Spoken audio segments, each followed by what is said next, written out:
Hey, what's going on? I hope you're doing good. I wanted to show you something that I'm working on. So I've got the Dreadbox Erebus, and I've got the Polyend Plus, and then I've got the Polyend Press. That's it. That's what I got set up. This is mostly doing drums. This is going to be doing bass. I'm not really a groovebox person, but I feel myself becoming a groovebox person. It's so much fun. I'm having so much fun. Is that a pattern or is that a beat? This MIDI pattern here is sending MIDI out from here into here. This is the controller for this. If I move the sample encoder, we have our 3 synths that are available within play. But then if we go in this other direction, then we have MIDI out options. If you did not use the synths that were on board the play, then you'd have 8 different synths that you could send out to. That's what we got. So let's take a listen real quick.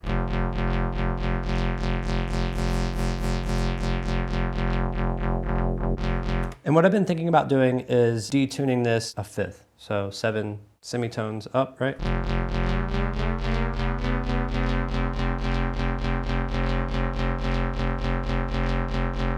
found it, right?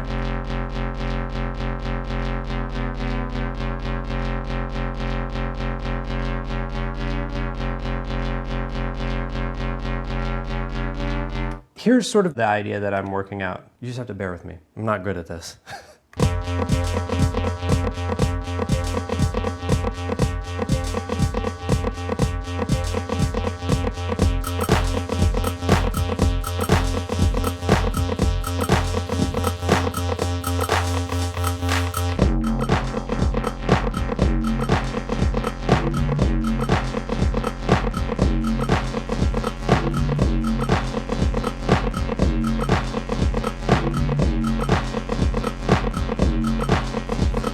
I really enjoy this workflow because I can sit with this out of context in a different environment and just program things and try to put together the foundations of a song. I can even program bass or synth lines over here knowing that I'm going to hook this up and I can just change this from the internal synth to one of my other favorite synths that I have. Once I feel like I'm done with this stage, I can then take it over to Ableton and then I can take the track to the next level, if that makes sense. It works really good. One other thing that I've got going on here, on my master channel, I have this external audio effect. That is going here. So audio output's going from my mini fuse over there, which is my audio interface, and it's going into here. And then from out of there, it is going back into my audio interface. Basically, it's just kind of looping out of the DAW back in there. So it's sort of like a final stage thing, which I think is really, really, really cool. Another reason why I think that this workflow is so much fun is that my laptop can go to sleep. Everything is contained here. So this is running the clock. It's sending MIDI and clock over here. So for instance, if I wanted to use the LFO and I wanted it to be synced with what's happening here, that would be done through that, right? And I know that all of the sound that's coming from these 2 instruments is going to go through here. So it's sort of like a self-contained thing.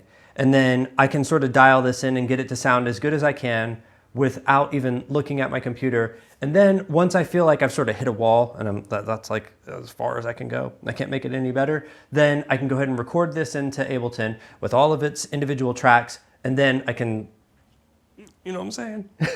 Okay. As I'm getting comfortable working in this environment, one of the things that I figured out was I can copy these different patterns and I can sort of build a transition into the 4 bars that are available for me on each of these patterns. This one here, what I did was I took all of the tracks and I put them in the filter cutoff, and I just sort of slowly like opened it up into the low pass filter, right? Because it goes from low pass to high pass. So whenever I switch over to this pattern here, it sort of like rises up into it and then back down. And I'm not necessarily having to do that motion over here in case I want to do something over here, like open up the release on the amp and maybe open up the cutoff over here, right? So I have an ability to sort of have this be smart for me while I'm working over here. This thing is sick.